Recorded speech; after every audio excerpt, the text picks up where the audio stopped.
সকালে ঘুম থেকে উঠে ব্রাশ করতে করতে কে এরকম হাঁটাহাঁটি করো? আমি তো প্রতিদিন ছাদে এরকম হাঁটাহাঁটি করি আর লোকজন দেখি। তারপরেই ঠাকুর ঘরটা মুছে নিয়ে ঠাকুরের বাসনগুলো মেজে নিচ্ছিলাম। আগের দিন যেহেতু অফিসে গেছিলাম, খুব তাড়াতাড়ি করে চলে গেছিলাম। আর দেখো ছাদে আমাদের কি সুন্দর জবা ফুল ফুটেছে। এই জবা ফুলটাকে কী জবা বলে আমি জানি না, তোমরা যদি জেনে থাকো কমেন্ট করে দাঁড়া। আর এই শরতের মেঘ দেখতেই পাচ্ছ কত সুন্দর। তারপর বরমশাই আর আমার জন্য হেলদি ব্রেকফাস্ট বানিয়ে নিচ্ছিলাম, আর তার সাথে একটু ফ্রুট। তো ফ্রুট দিয়ে, ওটস দিয়ে, এটা খুব হেলদি এবং ওয়েট লস করতেও হেল্প করে। আর বাচ্চাদেরও তোমরা পারলে খাওয়াতে পারো, কিন্তু এই রেসিপিটা জানতে হলে কমেন্ট করো। তারপর স্নান করে নিয়ে পুজো করে নিয়েছিলাম। এই ক্লিপগুলো কেউ নেওয়ার ছিল না, তাই জন্য আর নেওয়া হয়নি। তারপর জামা কাপড়গুলো মেশিন থেকে বার করে শুকুর দিয়ে দিচ্ছিলাম।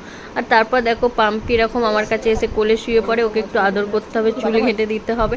ওদিকে মামনির রান্না কমপ্লিট হয়ে যাওয়ার পর বাপি এত মাছ এনেছে, তো মাছগুলো ফ্রিজারে করে দিতে হলো। আর ভাত, শাক ভাজা, পটল আলু দিয়ে মাছের ঝোল, সবজি দিয়ে